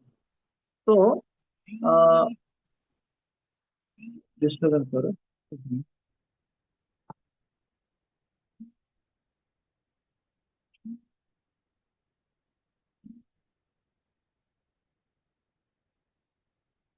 अ, एक और चीज, इसहाक के अंतिम दिन, उत्पत्ति किताब 27 में देखे तो भी हमको पता चलता है। ये 26 अध्याय 4 आयत पढ़ना कोई। 26 अध्याय। 26 का 4। हाँ, मैं तेरे वंश को आकाश के तारागण के समान करूंगा, और मैं तेरे हम्म, वंश को ये सब देश दूंगा, और पृथ्वी की सारी जातियां तेरे वंश के कारण अपने को धन्य मानेंगी। किससे बोला उन्होंने? अब्राहम से, किससे बोला? इसहाक से। इसहाक से। अब्राहम से जो बोला सेम इसहाक से वही बोल रहे हैं, और याकूब से भी वही बोले। क्यों? क्योंकि अपने इच्छा के अनुसार यीशु मसीह आने के लिए योजना बनाया। मकसद पूरा यीशु मसीह के लिए। इनका फैमिली बहुत अच्छा है इसलिए नहीं। ये बहुत महत्वपूर्ण बात है, याद रखना चाहिए।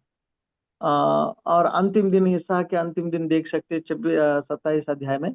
आज कंप्लीट करेंगे। इसहाक कहाँ कहाँ जर्नी किया, कहाँ से कहाँ सफर किया, यहाँ देखने को मिलेगा हमको। मैं आगे बढ़ रहा हूँ। 28 से लेकर 36 तक याकूब के बारे में हम पढ़ेंगे।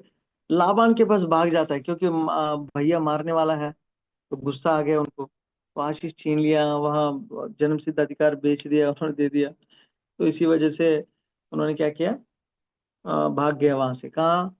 मामा के पास भाग गया, लाबान मामा जी के पास भाग गए। तो 28 अध्याय देखना, 28 अध्याय 1 से लेकर 9 आय तक है उसमें।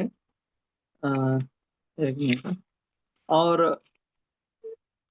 उधर याकूब को एक स्वप्न भी आया था 28 अध्याय में, 10 से लेकर 22 आय तक। और उसमें स्वर्ग की सीढ़ी है, ऐसे देखा ना आप पिक्चर में भी देख रहे हैं। स्वर्ग की एक सीढ़ी ऊपर गया था, और स्वर्गदूत तो नीचे आते हुए ऊपर उतरते हुए देख रहा है। तो वहां कुछ तेल डाला, वहीं सोया था। तो तकिया जैसे एक पत्थर को बना के, और उस पत्थर के ऊपर तेल डाला।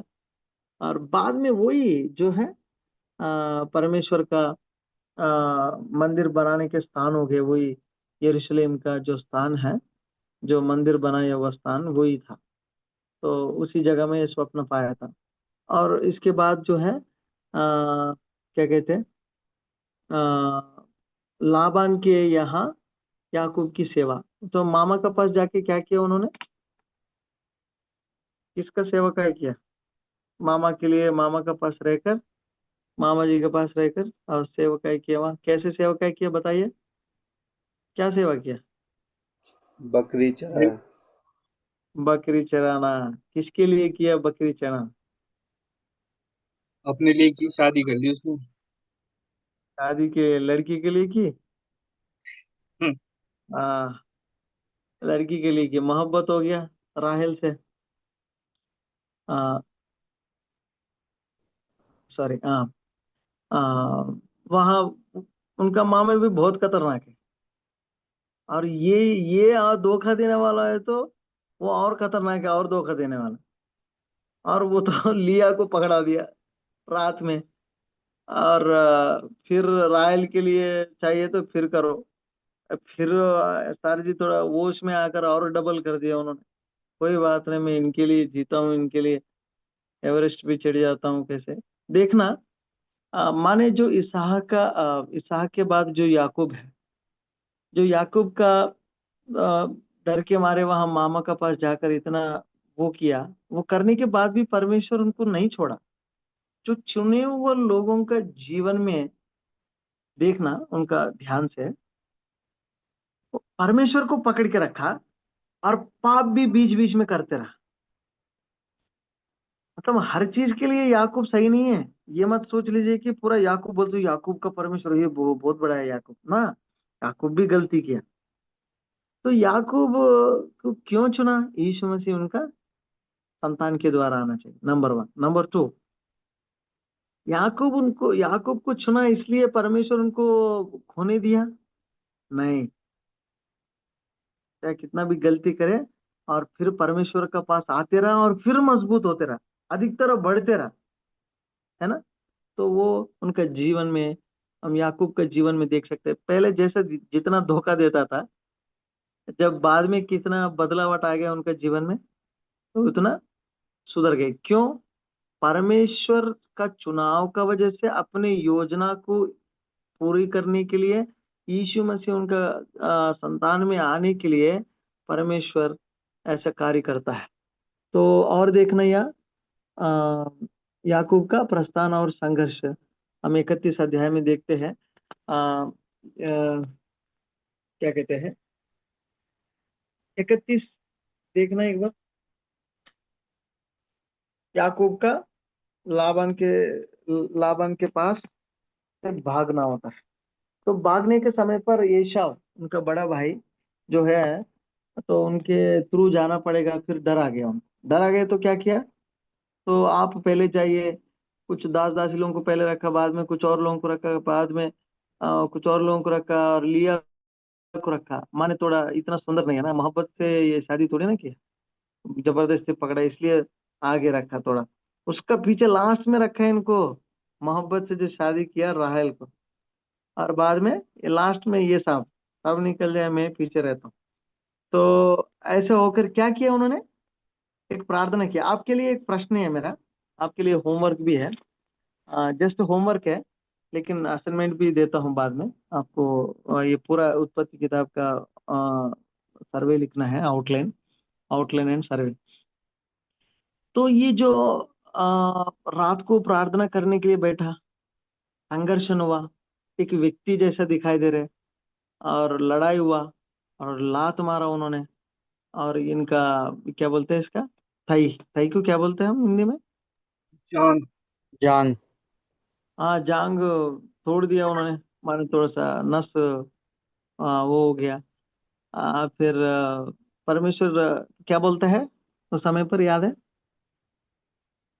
आशीष जब तक नहीं देंगे तब तक नहीं छोड़ूंगा करके याकूब कहता है। और परमेश्वर भी लड़के, आप परमेश्वर से लड़ने वाला, तो इसलिए आपका नाम क्या है, चेंज कर रहा हूँ, याकूब से इजराइल है आपका नाम। ये पैसेज को भी कई लोग इसको गलत रीति से इंटरप्रिटेशन करते।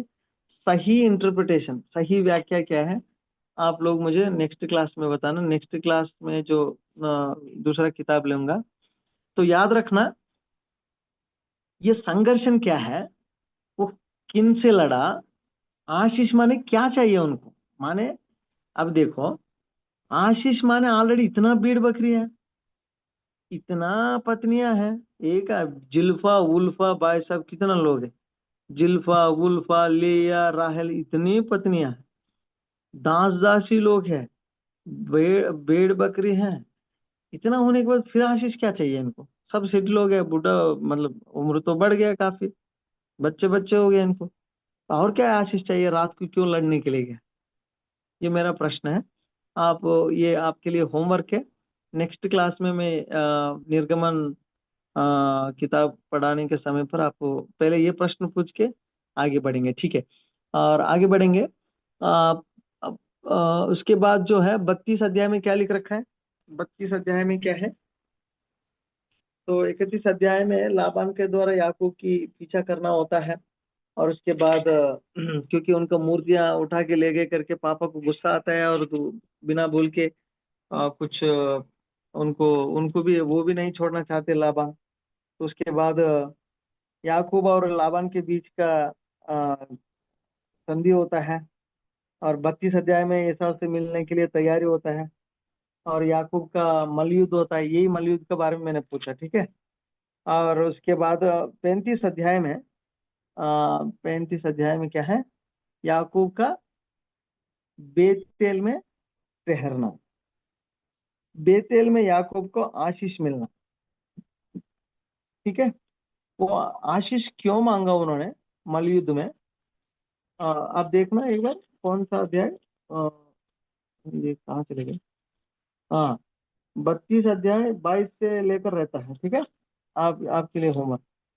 और उसके बाद तो 35 अध्याय में राहेल की मृत्यु होता है, याकूब के पुत्र जो है में देखने को मिलेगा। इसहाक की मृत्यु भी होता है, 35 अध्याय में देखने को मिलेगा। 36 अध्याय में इसहाक की वंशावली बताएंगे इसमें। और उसके बाद तेर की वंशावली, और एदोम का राजा के बारे में बताया जाता है। 37 में यूसुफ और उसके भाई, यूसुफ और उसके भाई, यूसुफ का बेचा जाना। यूसुफ को बेच दिया ना, याद है? इंसान को अपने भाई को कैसे बेचा, मैंने एक पृष्ठभूमि कल्चरल बैकग्राउंड में एक बताया था, याद है? ऐसा बेचना, इंसान को कोई बेच सकते है? इंसान को कोई बेच सकते? आज मैंने 5 मिनट या 10 मिनट एक्स्ट्रा ले रहा हूँ, ये पूरा किताब कंप्लीट होंगे, खत्म होने वाला है। प्लीज कृपया, नहीं है तो बहुत लंबा चले जाएगा, तो आज खत्म करूंगा, प्लीज 5-10 मिनट रुकिए, ठीक है? आ, बताइए आप लोग, बेचते कोई? आजकल कोई बेचते हैं इंसान को? अपने भाई को कैसे बेचा? उन दिनों में कल्चरल बैकग्राउंड क्या था, उनका संस्कृति में क्या था? दास दासी लोग थे। दास दासी लोगों को मतलब घर में काम करने वालों को क्या करते थे? मार्केट में जाकर या किसी का पास जाकर खरीद के आते थे। तो उसी रूप में क्या किया, उनका भाई को बेच दिया। चलो पैसा भी मिल जाता है, ये भी जाकर कहीं जिंदा रहता है, मारना क्यों है करके, हमारा भाई तो है? ऐसे कर देता है। फिर इसके बाद देखे तो 35 से लेकर 50 तक है। यूसुफ को बेचा दिया जाना 12 से लेकर 36 आयत में है, और 39 में 1 से लेकर 23 तक है। पोतीफर के घर और यूसुफ की परीक्षा होता है, कितना अच्छा काम करते हैं फिर भी उनका पोतीफर का पत्नी जो है, इनके ऊपर निंदा डाल के, मतलब उनका खुद का लालच पूरी करने के लिए इनके ऊपर निंदा डालते हैं, आप लोग जानते हैं। तो यूसुफ का कारागार में जाना माने बंदी खाने में जाता है, जेल में डाल दिया जाता है, क्योंकि गलत इल्जाम लगाकर डाल दिया जाता है। और 39 अध्याय 20 से लेकर 40 अध्याय 23 तक रहते। यूसुफ ने स्वप्न का अर्थ बताया। कब, कहाँ बताया उन्होंने? जेल में रहने के समय पर 2 लोग रहते थे जो फिरौन का सम्मुख में खड़े होने वाले, उनका जो कप बेरर्स कहते हैं, माने उनको आ, खाने के ऊपर और ये पीने के ऊपर रहने वाला है। तो आ, वो लोग इनका पास रहते हैं और बाद में याद दिलाकर एक स्वप्न बताने वाला है करके उन्होंने क्या किया, उनको बुलाते हैं।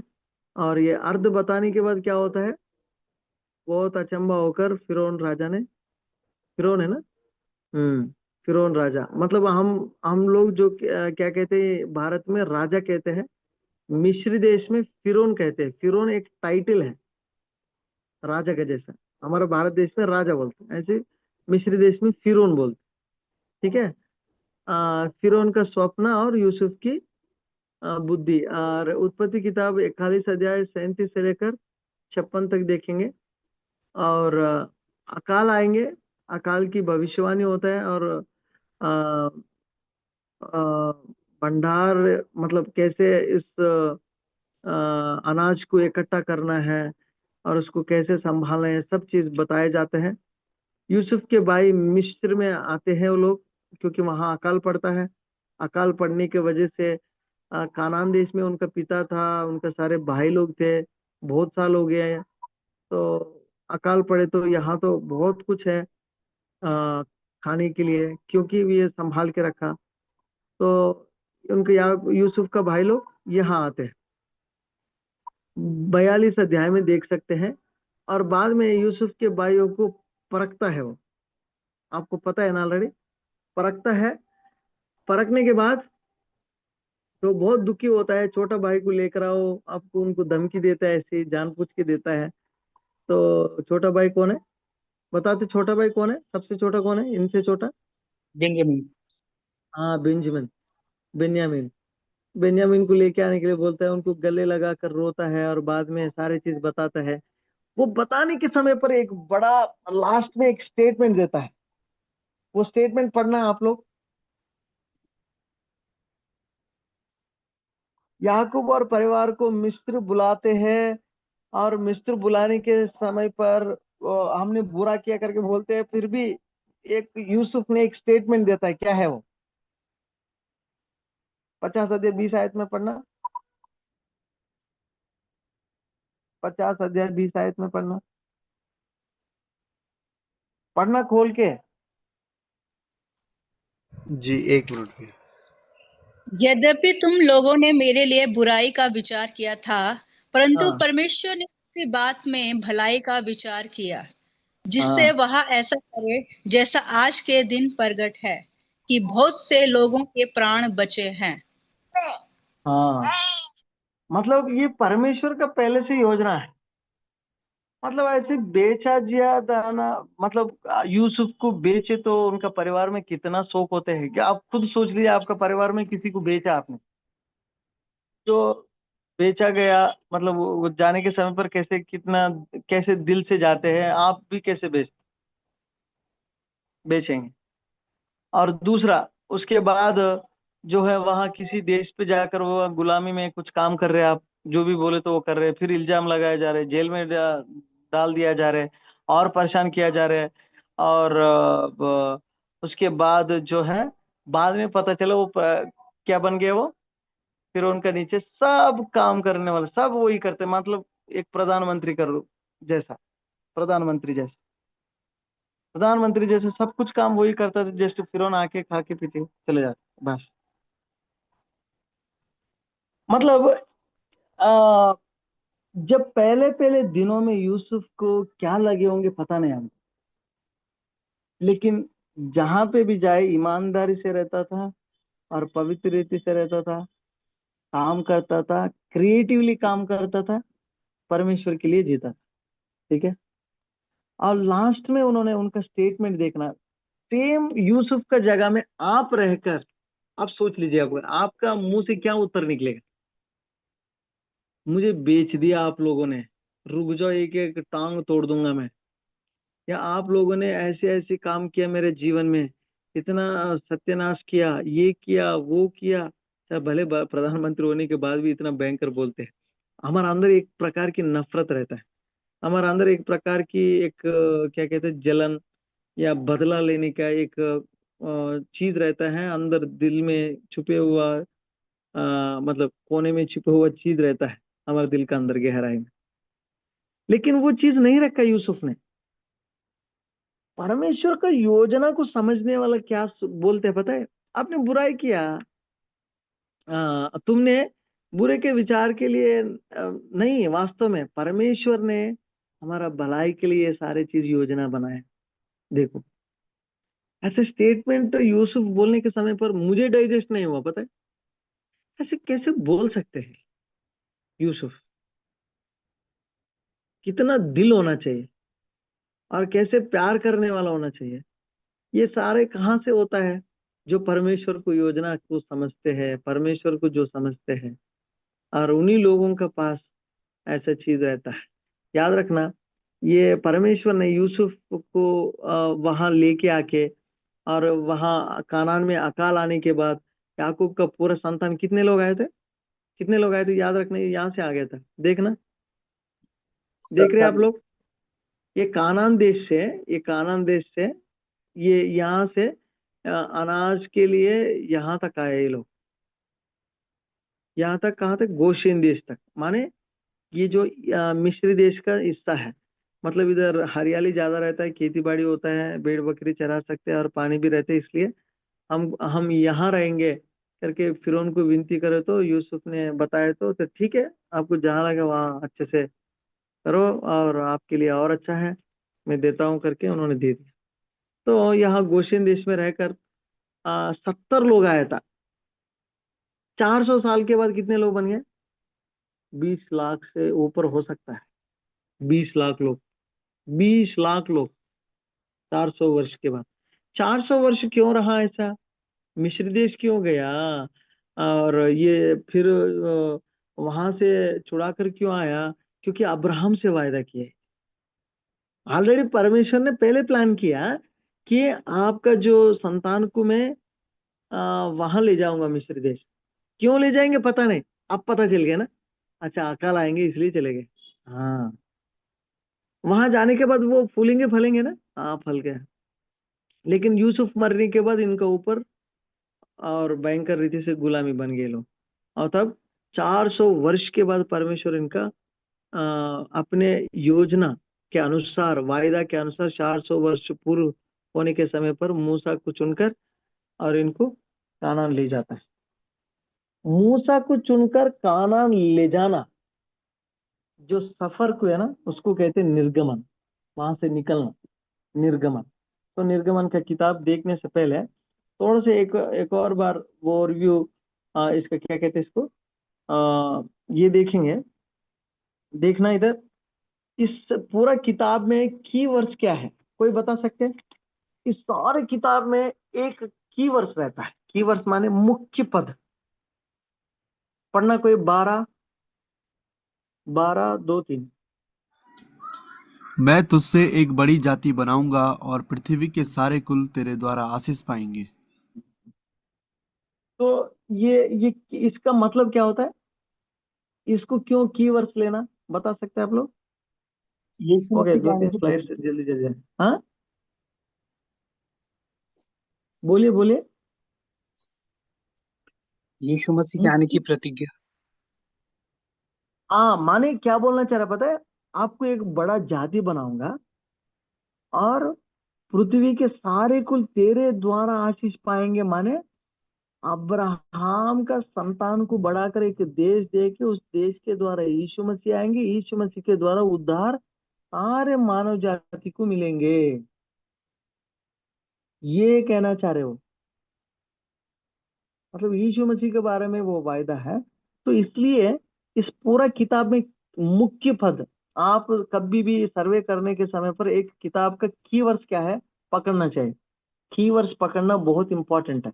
मतलब उस पूरा किताब के लिए की वो एक ही है। दूसरा भी है, क्यों है दूसरा, क्यों ले रहे? दूसरा देखे तो ऐसे समझ में आता है, परमेश्वर ने सृष्टि किया, अच्छे से किया, लेकिन बिगड़ा हुआ और छुड़ाने के लिए अब्राहम को चुनकर उनको वायदा दिया। ये पूरा किताब में यही तो है। मतलब पूरा किताब में एक पद में बताना है तो उत्पत्ति करके बोलते हैं, उन्होंने ऐसी नाम रखा। आप भी एक नाम दे सकते हैं इस किताब को। दूसरा, पूरा अध्याय अध्याय को डिवाइड करके देखा, पूरा किताब में भी कौन सा वर्ष है, की वर्ष देखेंगे। मतलब मुख्य पद, मतलब ये पूरा किताब एक वचन के द्वारा समझना है तो एक टाइटल या वचन दे सकते हैं, वचन खोज सकते हैं। और दूसरा, इसमें सेकंड कीवर्ड्स ऑलरेडी देखा ना। मुख्य विषय क्या है, थीम्स क्या होता है, परमेश्वर ने सृष्टि किया, ये थीम का ऊपर है 1 से लेकर 2 आय तक। उसके बाद पतन हो गया पाप के द्वारा, तीसरा अध्याय में रहता है। और 3 से लेकर 11 तक पाप इतना बढ़ते रहा, ये देखता है। और न्याय करता है परमेश्वर, चौथा थीम ये भी है उसमें। मतलब जो पाप किया उनको दंड देता है, तो बाद में अनुग्रह भी देता है नूह के ऊपर, ये भी है। ये भी एक थीम है। थीम माने मुख्य विषय। उसके बाद परमेश्वर अब्राहम को चुनकर वाचा बांधता है। नोवा को भी चुनता है, अब्राहम को भी चुनता है, चुनकर वाचा बांधता है। ये एक थीम है। इलेक्शन माने चुनाव करता है परमेश्वर। और विश्वास के बारे में है इसमें, हमेशा विश्वास विश्वास विश्वास करके आता है शब्द। प्रॉमिस, वाचा, वचन दिया परमेश्वर ने, माने वायदा किया। परमेश्वर ने आशीष दी है। रिडेम्पशन माने छुटकारा दिया, माने उद्धार के बारे में इसमें बताया गया। और क्या है मुख्य, मैं ये तो जल्दी जल्दी निपट जाते ताकि वो ओवरव्यू है। ये मुख्य व्यक्ति है। व्यक्ति कौन कौन है इस किताब में, आपको पता है ना? पहले परमेश्वर है, और उसके बाद पहले आदम है, हव्वा है, आबेल है, कैन है, नूह है, अब्राहम है, सारा है, इसहाक है, याकूब है, जोसेफ है, यूसुफ है, और मलकीसदक भी है एक व्यक्ति। और कौन है? और हानोक भी है। सारे नहीं लिख रखा मैंने, तो मुख्य व्यक्ति लोग हानोक भी है, कई लोग और छोटा मोटा है। ठीक है, तो इन लोगों को ऐसे देख सकते हैं। ये मुख्य व्यक्ति कौन है, की पीपुल कौन है इस किताब में, ऐसे सर्वे करने के समय पर हमेशा देखना चाहिए। और की वर्ड्स क्या है, मुख्य शब्द क्या है इस किताब में। इन द बिगिनिंग मतलब शुरुआत में, हिंदी में क्या है? हिंदी में क्या है? पहले आयत, पहले वर्ड्स, आदि में, आदि में, आदि में परमेश्वर ने। आदि में। और वो मुख्य शब्द है, वो बहुत इम्पोर्टेंट है।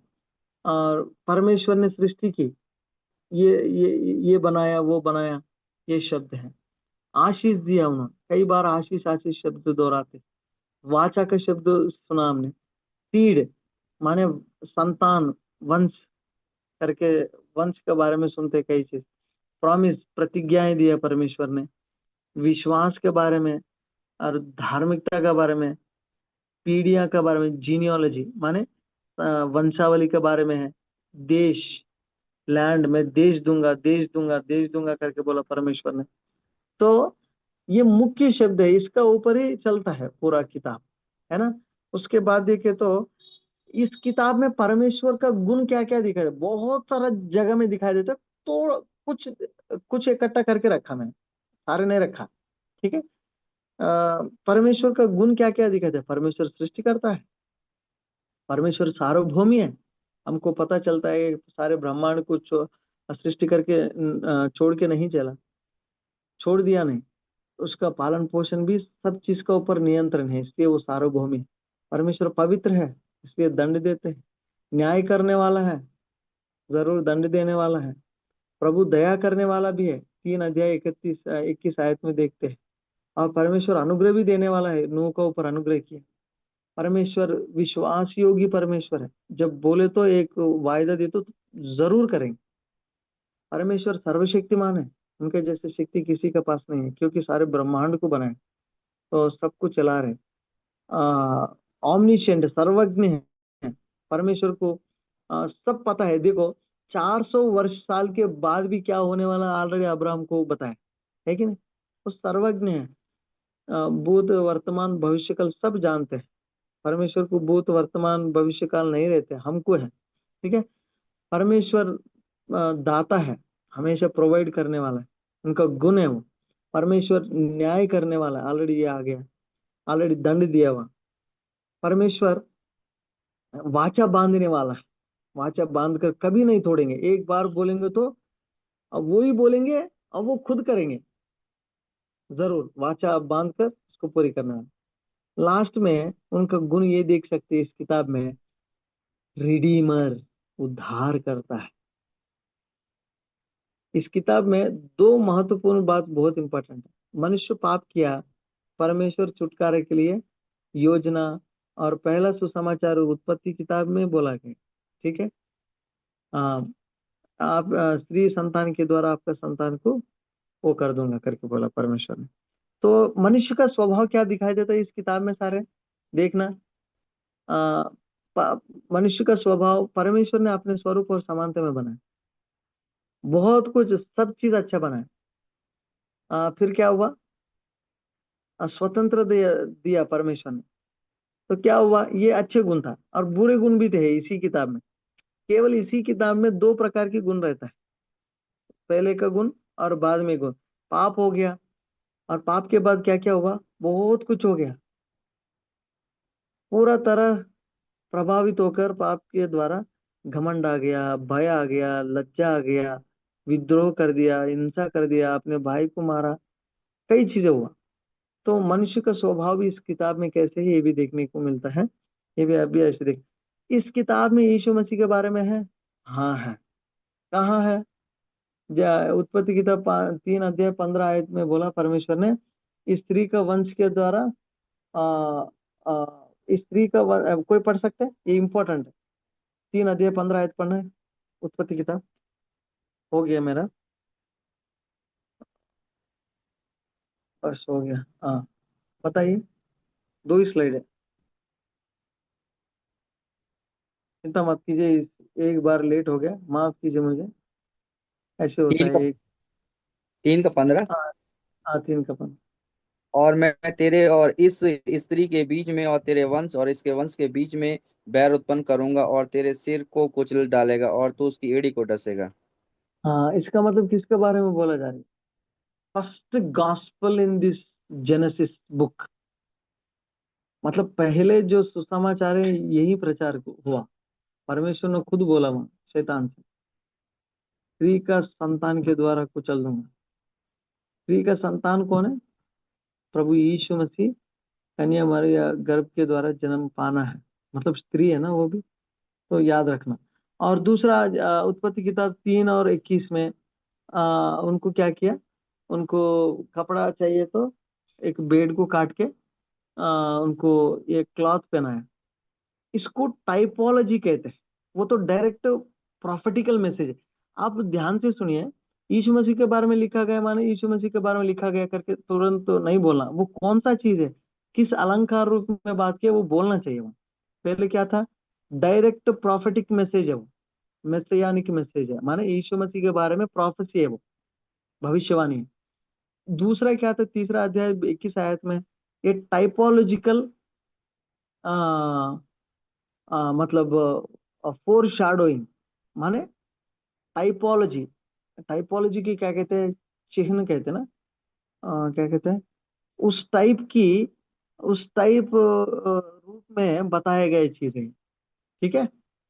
प्रतिरूप है, उसका प्रतिरूप है, माने यीशु मसीह भी ऐसे आ, आ, मारा जाएंगे करके।